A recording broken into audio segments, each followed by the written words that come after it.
بسم اللہ الرحمن الرحیم والصلاة والسلام علی نبینا محمد وعلی آلہ وصحبہ اجمعین۔ ناظرین کرام، السلام علیکم ورحمۃ اللہ وبرکاتہ۔ اس سے پچھلی نشست میں ہم نے رسول اللہ صلی اللہ علیہ وسلم کی حیات طیبہ کے تعلق سے چند باتیں بیان کی تھیں، جس میں ایک تو اس بات کا ذکر تھا کہ نبی صلی اللہ علیہ وسلم نے یہ کہا تھا کہ میں اپنے دادا اپنے باپ ابراہیم کی دعا کے ثمرات میں سے ایک ثمرہ ہوں، اور یہ بھی کہا تھا کہ وہ دو اشخاص کہ جنہیں ذبیح کہا جاتا ہے، جنہیں ذبح کرنے کا اور یا ذبح کرنے کی خواہش کا اظہار کیا گیا تھا، اور پھر بعد میں اللہ تعالیٰ نے ان دونوں کو بچا لیا تھا، میں ان کی اولاد میں سے ہوں۔ ان دونوں باتوں کا تذکرہ ہوا، اور اس کے بعد یہ کہ آپ کی جو سب سے پہلی خاتون کہ جنہوں نے آپ کی رضاعت کی ہے، جن کا دودھ آپ نے پیا ہے، وہ ابو لہب نبی صلی اللہ علیہ وسلم کے حقیقی چچا کی آزاد کردہ لونڈی تھی، نام تھا سویبہ۔ اس کے بعد پھر دوسری خاتون کہ جنہوں نے آپ کو دودھ پلایا ہے وہ حلیمہ سعدیہ ہے۔ اور اب آپ دیکھیے کہ نبی صلی اللہ علیہ وسلم کے آنے کے بعد سے، یعنی آپ کی ولادت سے پہلے بھی ولادت کے بعد بھی جو آثار ظاہر ہوئے ہیں وہ سارے کے سارے برکت کے اور خیر کے آثار ہیں۔ نبی صلی اللہ علیہ وسلم کی زندگی سے خیر وابستہ رہا، اور اس کا اظہار مختلف شکلوں میں مختلف صورتوں میں ہوتا رہا۔ حلیمہ سعدیہ کا اپنا بیان ہے کہ جس وقت ہم لوگ مکے پہنچے ہیں اور اس تلاش میں پہنچے ہیں کہ میں کسی بچے کو گود لے لوں دودھ پلانے کے لیے، اور چونکہ یہ قاعدہ تھا ایک خاص موسم میں اکثر خواتین باہر سے آیا کرتی تھی اسی مقصد کے لیے، تو دیکھا یہ کہ نبی صلی اللہ علیہ وسلم چونکہ یتیم تھے، اس وجہ سے کسی خاتون نے رغبت ظاہر نہیں کی کہ انہیں لے جائیں۔ حلیمہ سعدیہ کہتی ہیں کہ آخر میں جب کوئی بچہ باقی نہ رہا تو پھر میں نے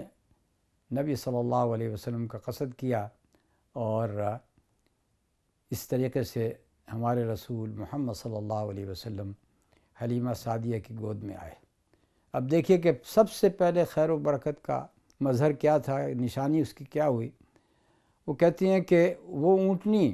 جس اونٹنی کے اوپر میں آئی تھی اس کا قطن کوئی اس کے تھنوں میں قطن کوئی دودھ باقی نہیں بچا تھا، لیکن جو ہی نبی صلی اللہ علیہ وسلم کو گود لیا ہے تو اس اونٹنی نے دودھ دینا شروع کر دیا۔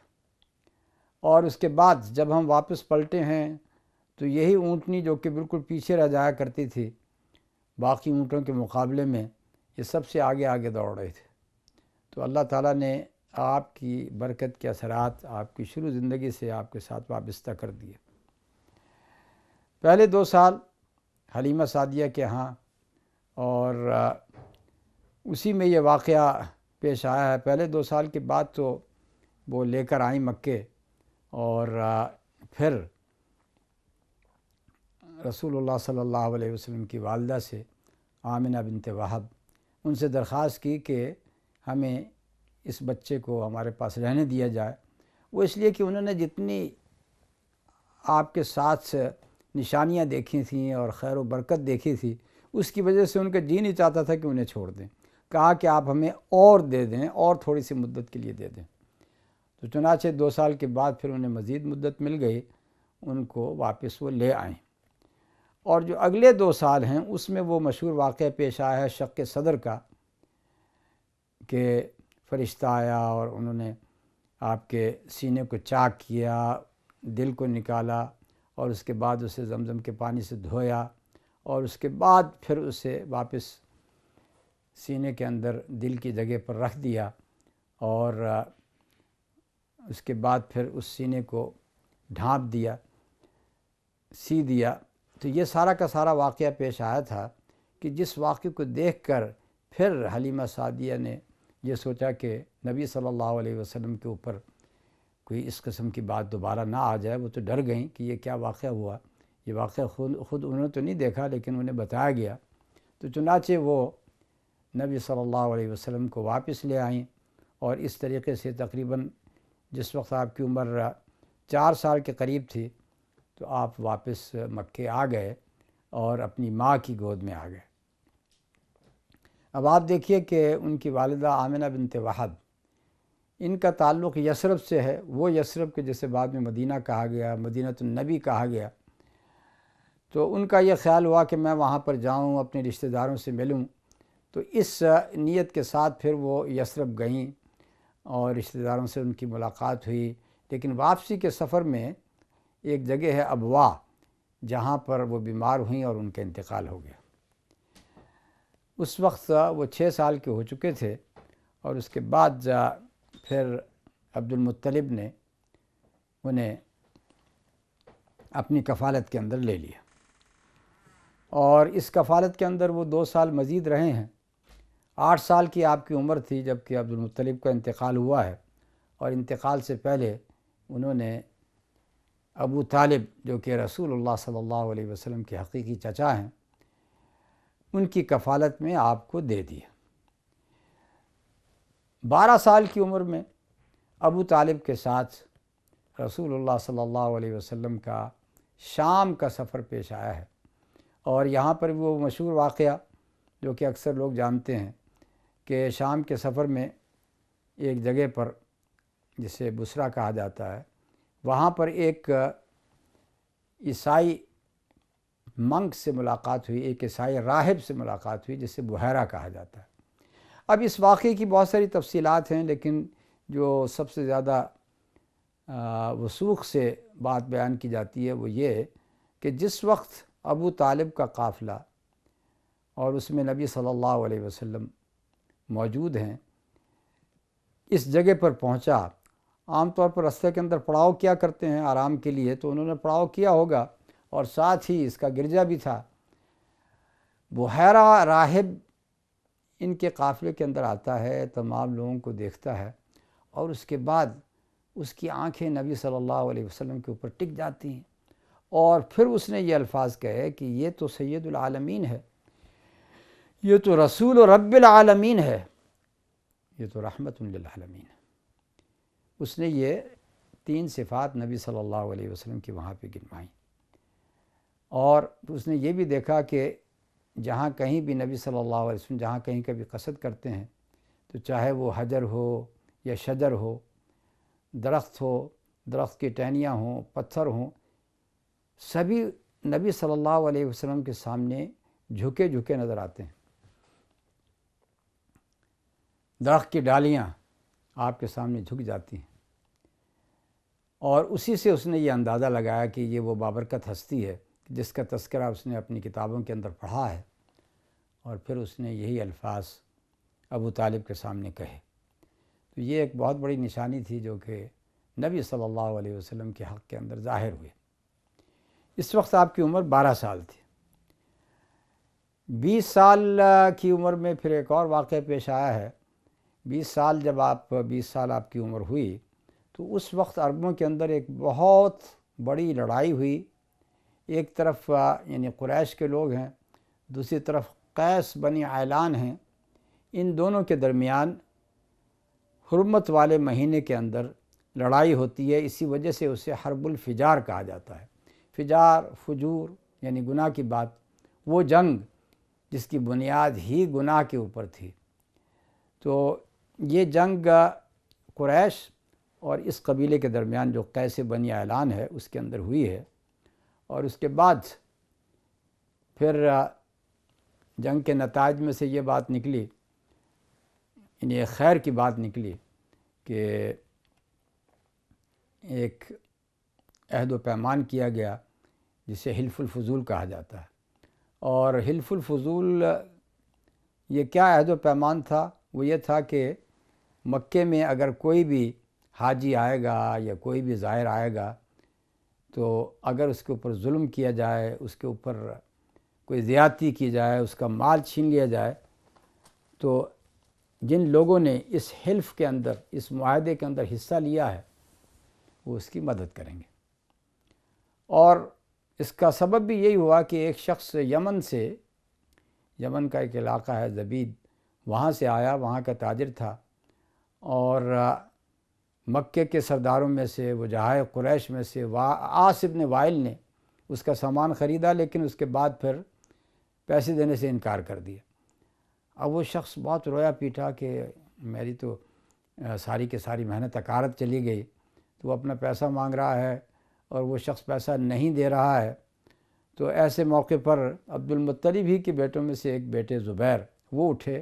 اور انہوں نے کہا کہ میں تمہیں تمہارا حق دلواؤں گا۔ چنانچہ ان کی کوشش کی بنا پر اس شخص کو اس کا حق دلایا گیا، اور اسی موقع کے اوپر پھر ایک شخص ہیں ابن جدعان، ان کے گھر میں کچھ لوگ جمع ہوئے جنہوں نے یہ عہد و پیمان کیا تھا، اور اس کے بارے میں رسول اللہ صلی اللہ علیہ وسلم بعد میں ارشاد فرماتے ہیں کہ میں نے ابن جدعان کے گھر میں ایک ایسا حلف، ایک ایسا عہد و پیمان دیکھا ہے کہ مجھے وہ اتنا عزیز ہے کہ اگر مجھے بے شمار سرخ اونٹ دیے جائیں تو وہ اس سے بہتر ہے اس حلف کا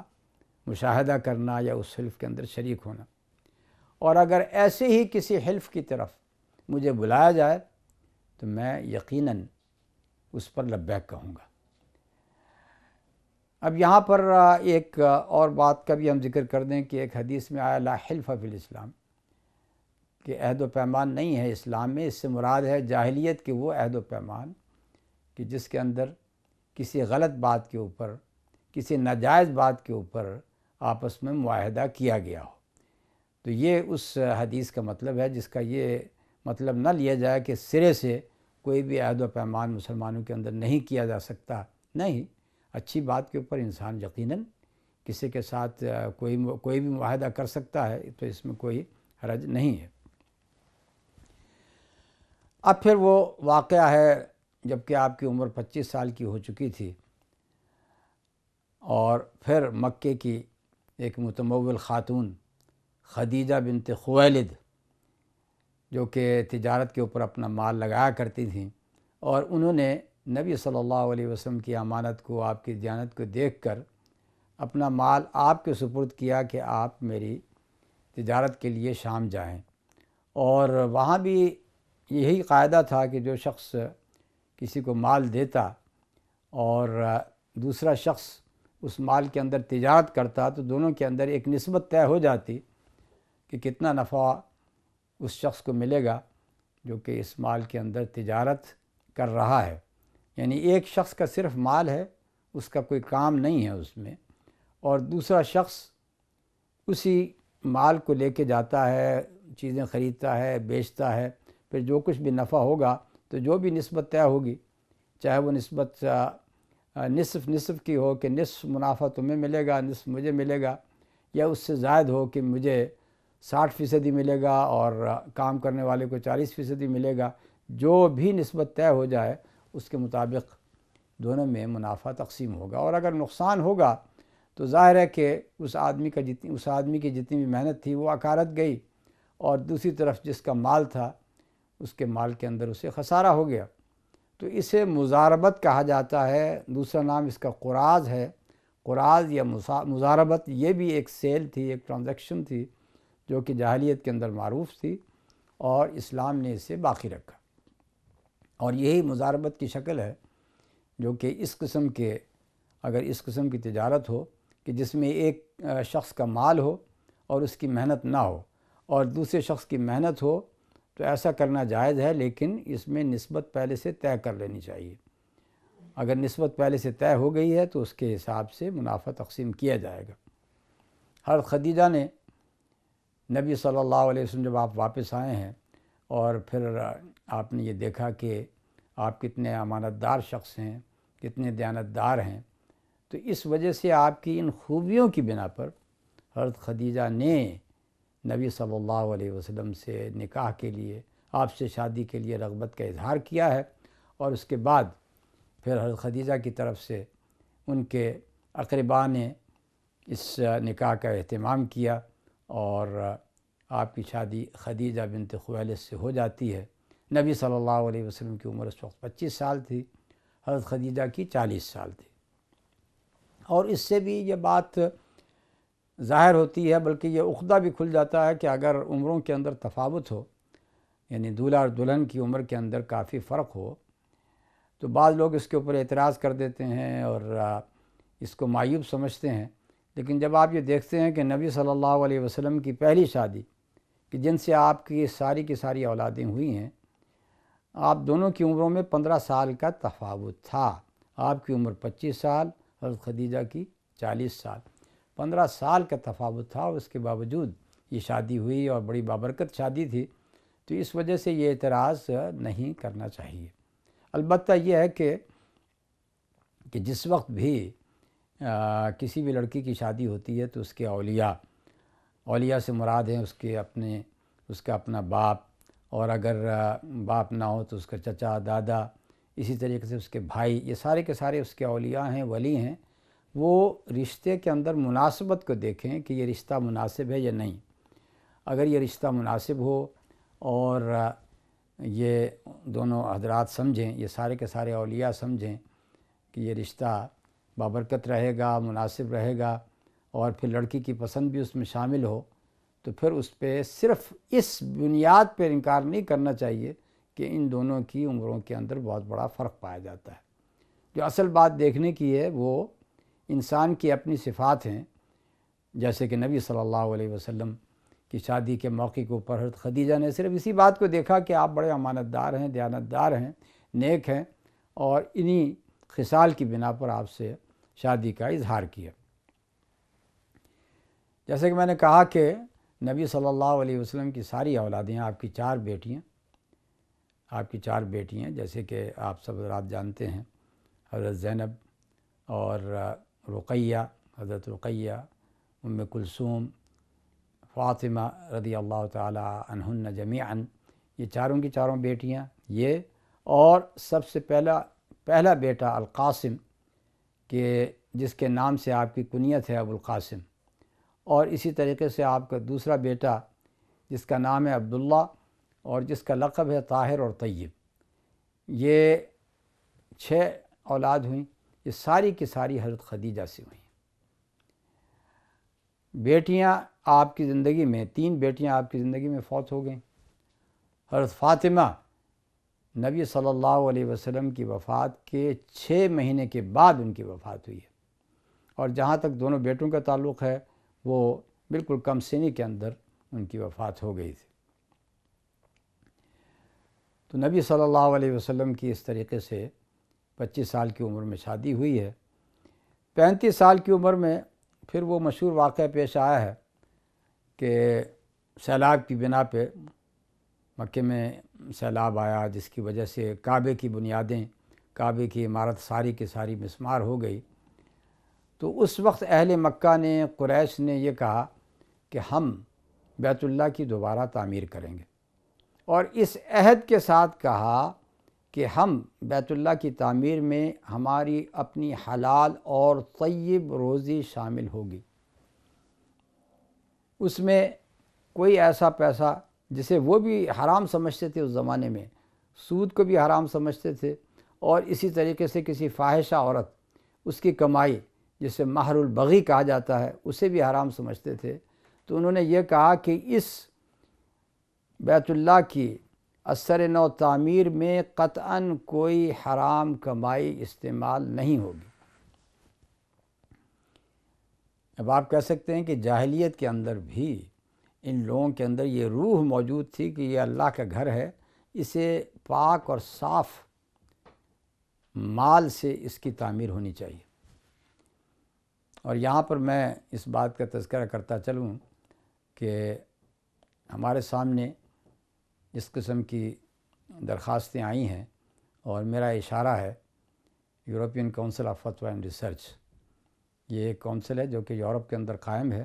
جس میں یورپ کے تمام بڑے بڑے جتنے بھی کیپٹلز ہیں وہاں سے نمائندے موجود ہیں علماء کی شکل میں،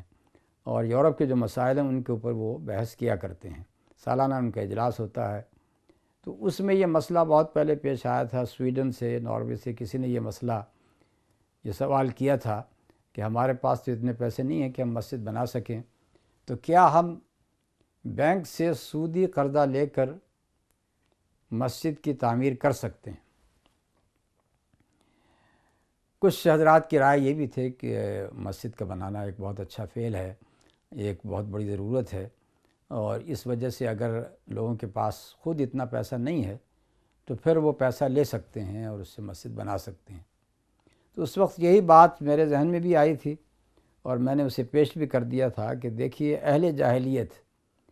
جاہلیت کے زمانے میں بھی اتنی پاکیزہ حس رکھتے تھے کہ انہوں نے بیت اللہ کی تعمیر میں کوئی حرام پیسہ لینا قبول نہیں کیا، اور کہا کہ ہم اپنے پاکیزہ مال سے، اپنی طیب آمدنی سے اللہ کے گھر کی تعمیر کریں گے۔ تو پھر ہم لوگ کس صورت اس بات کو برداشت کر سکتے ہیں کہ اللہ کے گھر کی تعمیر کی جائے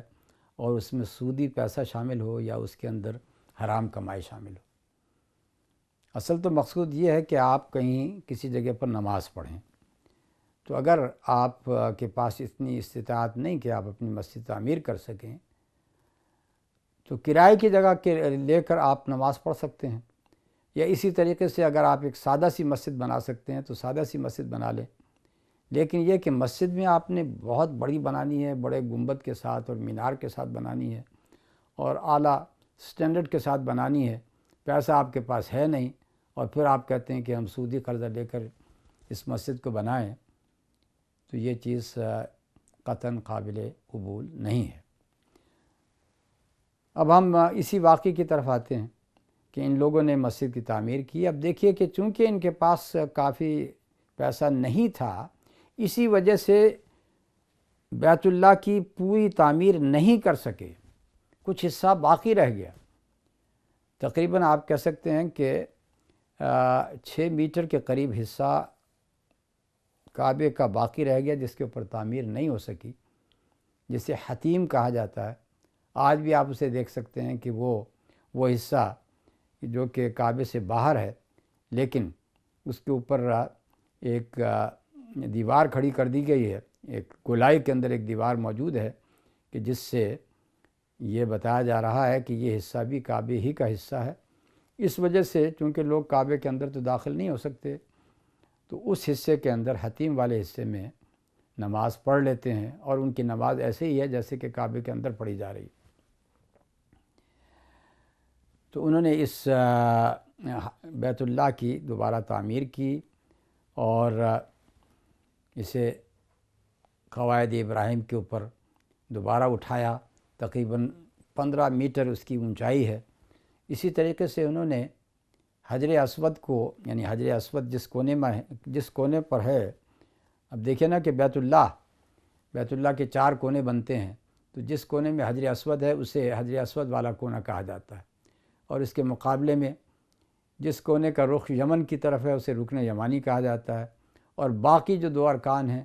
انہیں رکن شامی اور رکن عراقی کہا جاتا ہے۔